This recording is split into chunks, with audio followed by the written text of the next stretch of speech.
ইসলামের যে মূল 5টি ভিত্তি রয়েছে, 5টি স্তম্ভ রয়েছে, এর মধ্যে অন্যতম একটি হচ্ছে হজ। হজের মাধ্যমে বান্দা আর্থিক এবং শারীরিক ইবাদত, দুই ধরনের ইবাদত হয়ে যায়। এজন্য কোনো ব্যক্তির উপরে হজ ফরজ হওয়ার জন্য এটাও একটা শর্ত যে শারীরিক এবং আর্থিক দুইটা সক্ষমতা তার থাকা। অর্থ আছে, সক্ষমতা নেই, ওই ব্যক্তির উপরে হজ ফরজ হয়। আমার ভাইরা, কোন মহিলা তার কাছে অর্থ আছে কিন্তু তার মাহরাম নাই, ওই মহিলার উপরেও হজ ফরজ হলেও তৎক্ষণাৎ হজ করা ফরজ নয়, যেহেতু তার মাহরাম নেই যাকে নিয়ে সে হজে যাবে। আমার ভাইরা, আমার বন্ধুরা, হজের এই ইবাদতের মাধ্যমে বান্দা আল্লাহ পাকের অনেক অনেক বেশি কাছে চলে যায়, অনেক অনেক বেশি নৈকট্য লাভ করে।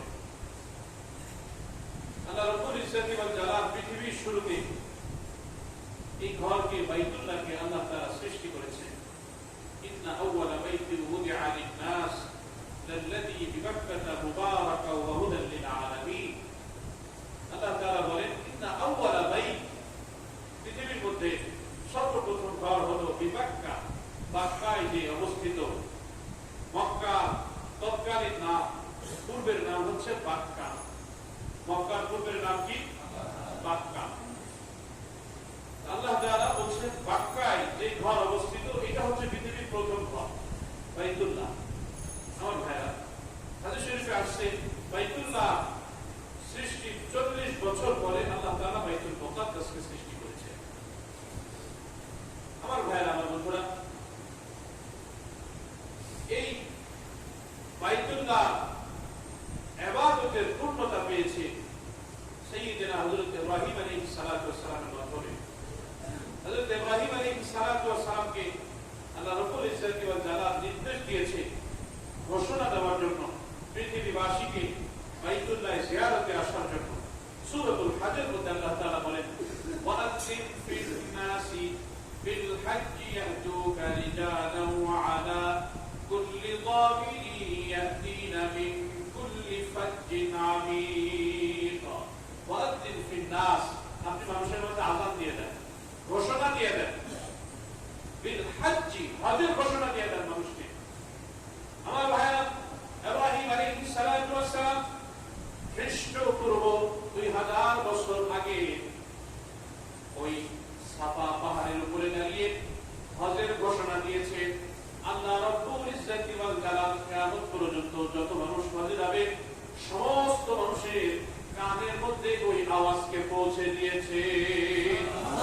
ওই আওয়াজের তাড়নায়, ওই আওয়াজের ব্যথায় প্রত্যেকটা মানুষ যখন তার সামর্থ্য হয়, মকবুলিয়ত হয়ে যায়, তো ভিতরে এক তাড়না, এক বাসনা শুরু হয়, কবে যাব হজে, কবে যাব মক্কায়, কবে যাব মদিনায়।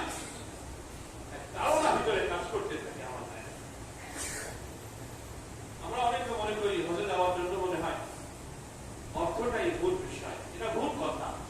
প্রতি বছর একজন, দুইজন না, 100, 200 না, হাজার হাজার মানুষ এমন আছে যারা 3 বেলা চাহিদা মাফিক খাবার খাবে পরিবারের সদস্যদেরকে নিয়ে। এই পরিবার ব্যবস্থা যে মানুষটার নাই, এইরকম হাজার হাজার মানুষ প্রতি বছর হজে যাচ্ছে। দিয়ে যাচ্ছেন কে? আল্লাহ।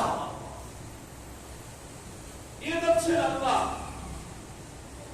আল্লাহ পাকের এরকম হাজারো বান্দা আছে, এরকম হাজারো গরীব অসহায়, তার বাইতুল্লাহ যাওয়ার তৌফিক নাই।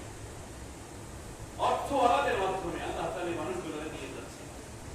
কাউরে আল্লাহ বাবুর্চি বানায় নিচ্ছে, কাউরে আল্লাহ হাজিদের খাদেম বানায় নিচ্ছে, কাউরে আল্লাহ পথ প্রদর্শক বানায় নিয়ে যাচ্ছে, কাউরে ভিআইপিদের বডিগার্ড বানায় নিয়ে যাচ্ছে। আল্লাহু আকবার, আল্লাহু আকবার। আমার ভাইয়া, এজন্য হজে যাওয়ার জন্য অর্থটাই ম্যাটার না, মূল না। হজে যাওয়ার জন্য মূল হলো মাকবুলিয়াত। মূল কি? বলেন মূল কি? মাকবুলিয়াত, আল্লাহ পাকের পক্ষ থেকে কবুল হওয়া। এটাই হলো আসল।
আছে ইব্রাহিম আলাইহিস সালামের বহু আমল এমন ভাবে কবুল হয়েছে, এমন ভাবে এবং কলিয়ত লাভ করেছে, মঞ্জুর হয়েছে আল্লাহ পাকের কাছে।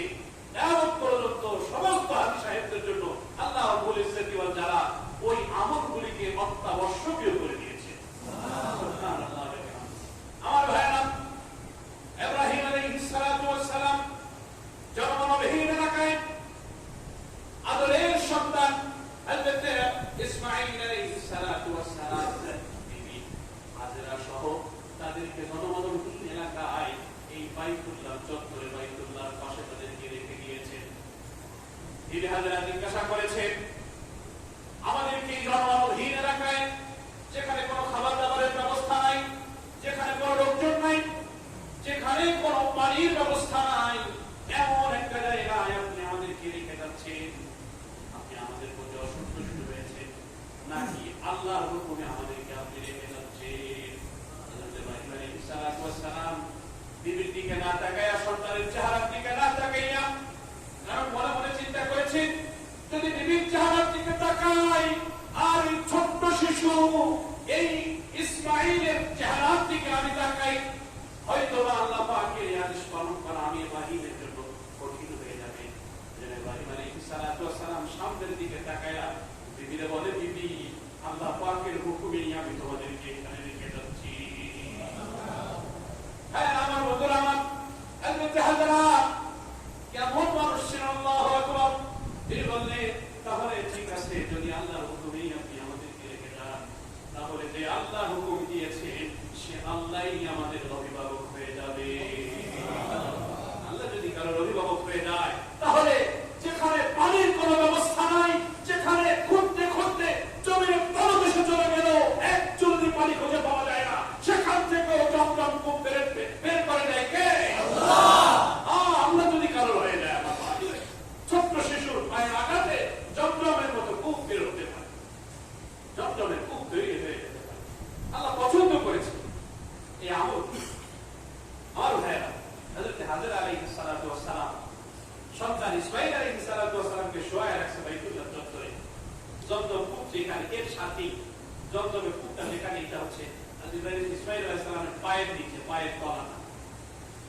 আর হাজরা আলাইহিস সালাতু ওয়াস সালাম পানি খুঁজতেছে, বুকের দুধ শুকায় গেছে, বাচ্চারে পানি দিতে পারতেছে না, নিজের পানি কষ্ট, ওইদিকে ছোট্ট বাচ্চা বুকের দুধ চাচ্ছে, কান্নাকাটি করতেছে, পানি নাই, এজন্য পানি খুঁজতে যাচ্ছে। পানি খুঁজবে কিভাবে? চতুর্দিকে তো পাহাড় আর পাহাড়। এখন আমরা যেটা দেখি, এটা তো পাহাড় কেটে তারা বিভিন্ন হোটেল করেছে। পূর্বের ছবিগুলো, আপনি 70 সালের আগের ছবিগুলো দেখলেও কিছুটা আপনি অনুমান করতে পারবেন। 1970 সাল বা 50 সালের আগের ছবিগুলো দেখলে কিছুটা আপনি অনুমান করতে পারবেন তৎকালীন অবস্থাটা কি ছিল। আমার ভাইরা, আমার বন্ধুরা, লা ইলাহা ইল্লাল্লাহ। তো হযরত ইসমাঈল আলাইহিস সালাতু ওয়াস সালামকে বাইতুল্লাহ পাদদেশে শুইয়ে হযরত হাজরা আলাইহিস সালাতু ওয়াস সালাম সাফা পাহাড়ের উপরে গেছে। উপর থেকে উঁচু জায়গায় গিয়ে দেখতেছে আশপাশে কোথাও পানির কূপ দেখা যায় কিনা, কোন লোকজন মানুষ দেখা যায় কিনা। আবার সাফা থেকে পানি তালাশ করে দেখছে পানি পাওয়া যাচ্ছে না, আবার দৌড়াইয়া মারোয়া পাহাড়ের দিকে গেছে, একটু উঁচু জায়গায় গেলে নিচের জায়গাগুলো ভালো করে দেখা যায়। তো যাওয়ার পথে পুরোটা রাস্তায় মা হাজরা আলাইহিস সালাম সন্তান ইসমাঈল আলাইহিস সালাতু ওয়াস সালামের দিকে চোখ রাখতেছে আর হাঁটতেছে। মাঝখানে একটু জায়গা আছে, সবুজ লাইট দেওয়া, যে জায়গাটা সবুজ লাইট দেওয়া, যে জায়গাটা একটু আন্ডারগ্রাউন্ড সহ সমস্ত তলায় সবুজ লাইট দেওয়া আছে।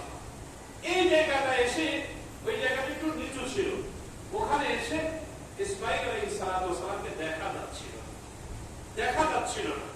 যার কারণে হযরত হাজরা আলাইহিস সালাম ওই জায়গাটা এসে দৌড় দিচ্ছে, আমার বাচ্চাটাকে তো দেখা যাচ্ছে না, কোনো পাখি এসে বাচ্চাটাকে উড়ায় নিয়ে যায় কিনা, কোনো হিংস্র প্রাণী এসে তার উপরে হামলা করে কিনা, ওইখানে একটু দৌড় দিচ্ছে। মায়ের এই দৌড়, মায়ের এই ভালোবাসা, সন্তানের প্রতি মায়ের এই ভালোবাসা রব্বুল আলামিনের কাছে কবুল হয়ে গেছে, মঞ্জুর হয়ে গেছে। আল্লাহ রাব্বুল ইজ্জতি ওয়াল জালাল কিয়ামত পর্যন্ত সমস্ত হাজির জন্য ওই জায়গায় সামান্য একটু জোরে হেঁটে দেওয়াকে আবশ্যকীয় করে দিয়েছে। সুবহানাল্লাহ। আমার ভাইরা, এরকম 7টা চক্কর দিয়েছে হযরত হাজরা আলাইহিস সালাতু ওয়াস সালাম। 7 চক্কর দেওয়ার পরে উনি দেখতেছে যে ইসমাঈলের পায়ের তল দিয়ে পানি বের হচ্ছে। সুবহানাল্লাহ। দৌড়ায় আসছে, এসে চতুর্দিকে ব্যারিকেড দিচ্ছে। মুফাসসিরিন কেরাম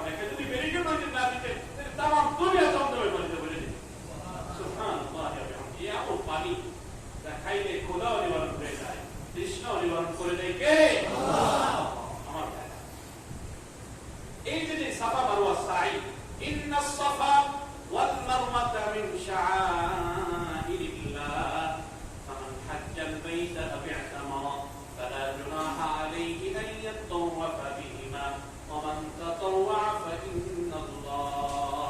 আমার ভাইরা, আমার বন্ধুরা, এই যে সাফা মারওয়া সাই, এই সাইকে হাজীদের জন্য, ওমরাকারীদের জন্য আল্লাহ রাসূল সাল্লাল্লাহু আলাইহি ওয়াসাল্লাম ওয়াজিব করে দিয়েছেন। ওই যে হাজরাত বলেছে এই দৌড়ানো ওয়াজিব করে দিয়েছে। ইব্রাহিম আলাইহিস সালাতু ওয়াস সালাম, ইব্রাহিম আলাইহিস সালাতু ওয়াস সালাম সন্তান যখন বড় হয়েছে, 7-8 বছর বয়সে উপনীত হয়েছে, এই সময়ে বাচ্চা করার জন্য বেশি মায়া লাগে বাবা মা। একটা মায়া দুনিয়ায় যখন আসে তখন এক ধরনের মায়া, এরপরে কিছুটা মায়ের ভিতরে একটু ঘাটতি দেখা দেয়। যখন বাচ্চাটা আব্বু বলে ডাকতে পারে, যখন আব্বু বলে ডাকতে পারে, তখন মন চাই যে দিনটা পুরো হয়ে যাচ্ছে। বাচ্চারা যখন মায়ের গলা জড়াই ধরে রাতের বেলায় ঘুমাইতে পারে, বাবার গলা জড়াই ধরে যখন ঘুমাইতে পারে, তখন মায়াটা আরো অনেক বেশি বেড়ে যায়। এরপরে যখন বাচ্চাটা আরেকটু বড় হয়ে যায়, বাচ্চার বয়স যখন 7-8 বছর হয়, বাবা হাত থেকে বাজারে ব্যাগটা নিতে পারে, বাবার জুতাটা সোজা করে দিতে পারে, বাবা মুখের মধ্যে খাবার তুলে দিতে পারে, তখন বাচ্চার জন্য মায়াটা আরো অনেক বেড়ে যায়। মুফাসসিরিন কিরাম লিখেছেন, ইব্রাহিম আলাইহিস সালাতু ওয়াস সালাম বৃদ্ধ মানুষ, পাহাড়ের উপর উঠতেও না কষ্ট হতো। ইসমাঈল আলাইহিস সালাতু ওয়াস সালাম একটা পাথরের উপরে আরেকটা পাথর দিয়া বাবার জন্য রাস্তা তৈরি করছে, সিঁড়ি বানাইছে। ইব্রাহিম আলাইহিস সালাতু ওয়াস সালাম সন্তান ইসমাঈল আলাইহিস সালামের হাতে ভর দিয়া, এই সিঁড়ির উপরে ভর দিয়ে দেয়া পাহাড়ের উপরে ঘরে তিনি উঠেছেন। আল্লাহু আকবার। এই সময়ে সন্তানের প্রতি মায়া বাবা আরো অনেক বেড়ে যায়। আল্লাহ পাকের পক্ষ থেকে হুকুম আসছে, সন্তানকে কুরবানি করতে হবে, সন্তানকে কুরবানি করতে হবে। কুরবানি করতে নিয়ে গেছে, পথে শয়তানি ইসমাঈল আলাইহিস সালাতু ওয়াস সালামের ধোঁকা দেয়, কই দাস তোর বাপের ভিতরে কুরবানি করে দেবে, আজকে এটা পলায় যাবে পিছন দিয়ে। তো বাপ ছেলে দুইজনে মিলে ঢিল মারছে শয়তান। সুবহানাল্লাহ। এই ঢিল মারাটা আল্লাহ পাকের কাছে পছন্দ হয়েছে। শুধু পছন্দ হয়নি, এত পছন্দ হয়েছে, এত পছন্দ হয়েছে, এজন্য হাজী সাহেবদেরকে 3 দিন পর্যন্ত কম করে নিক্ষেপ করতে হয়। ঠিক কি না? আমল যদি আমলের মতো হয়, তো আল্লাহর কাছে এটা অনেক অনেক বেশি মকবুলিয়ত হয়ে যায়। কুরবানির নাম হলো দ্বীন। আমার ভাই, কুরবানি করলে আল্লাহ পাকের নুসরত আসে, আল্লাহ পাকের সাহায্য আসে। যেখানে কুরবানি নাই ওখানে সাহায্য নেই। আল্লাহ পাকের নুসরত পেতে গেলে কুরবানি করতে হয়। লা ইলাহা ইল্লাল্লাহ। ইব্রাহিম আলাইহিস সালাতু ওয়াস সালামের কাজগুলি এবং নবী মুহাম্মদুর রাসূলুল্লাহ সাল্লাল্লাহু আলাইহি ওয়াসাল্লামের সমস্ত সুন্নাহগুলিকে আল্লাহ রাব্বুল ইজ্জতি ওয়াল জালাল হজের মাধ্যমে পূর্ণতা দিচ্ছেন। আমার ভাইরা, আমার বন্ধুরা, এজন্য যে ব্যক্তির উপরে পরিবারের খরচ খরচা, যে কয়েকদিন যাবত মক্কায় থাকবে, মদিনায় থাকবে, হজের সফরে থাকবে, এই সফরকালীন সময়ে পরিবারের সদস্যদের খরচ খরচা বহন করার পরে এই পরিমাণ অর্থ বা সুযোগ যদি কারো থাকে, সে মক্কা মদিনায় গিয়ে থাকতে পারবে, তাহলে এই ব্যক্তির উপরে হজ ফরজ হয়ে যায়। হজ ফরজের জন্য এরকম না যে 52 ভরি রূপা টাকা লাগবে, 7.5 ভরি স্বর্ণ টাকা লাগবে, এরকম না। আমার ভাইয়া, আমাদের দেশে অনেক মানুষ আছে তাদের হজ ফরজের বিষয়ে নিজেও জানেন। বিশেষভাবে গ্রামগঞ্জে যারা থাকে, যারা জমিদার, গ্রামগঞ্জে যাদের অনেক জমা জমি আছে, দেখা যায় একটা মানুষের অনেক জমি আছে, এখান থেকে কিছু জমি এমন আছে যে জমিগুলোর ফসল সারা বছর তার পরিবারের ভরণ পোষণের জন্য ব্যবহৃত হয়। এর বাইরে উৎকৃষ্ট কিছু ফসল থাকে, যে ফসলগুলি সে বিক্রি করে নতুন কোনো কিছু করে, নতুন করে একটা দোকান করে, নতুন করে একটা ঘর করে, কিংবা নতুন আবার জায়গা কেনে। এই যে অতিরিক্ত উৎকৃষ্ট জমি তার রয়েছে, যদি তার কাছে নগদ পয়সাও না থাকে, এই অতিরিক্ত জমি বিক্রি করেও যদি সে বাইতুল্লাহে যেতে পারে এবং হজের খরচ খরচা বহন করতে পারে, তাহলে ওই ব্যক্তির উপরে হজ করা খরচ হয়ে যায়। ওই ব্যক্তির উপরে হজ করা খরচ হয়ে যায়। আমাদের দেশে আমাদের হজের ব্যাপারে যে গাফলতি এবং ভুল ধারণা, আমাদের হজের ব্যাপারে অনেকেই মনে করে, আরে বিয়ে দিইনি, এখন কি হজে যাওয়া ঠিক হবে? আচ্ছা, মেয়ে বিয়ে দিইনি এজন্য নামাজ পড়া যাবে, এটা থেকে কেউ বলে? মেয়ে বিয়ে দিইনি এখন কি রমজানের রোজা রাখা যাবে, এটা কেউ বলে? মেয়ে বিয়ে দিইনি এজন্য যাকাত দিব, এটা কি ঠিক? এটা কি কেউ বলে? আরে হক, নামাজ, সালাত, সাওম, যাকাত, এইগুলো যেমন ফরজ, হজও ওইরকম একটা ফরজ। এটার সাথে মেয়ে বিয়ে দেওয়ার সাথে ছেলে বিয়ে দেওয়ার সাথে কোনো সম্পর্ক নাই। আমার ভাই, হজ ফরজ হয়েছে তো হজ করতে যেতে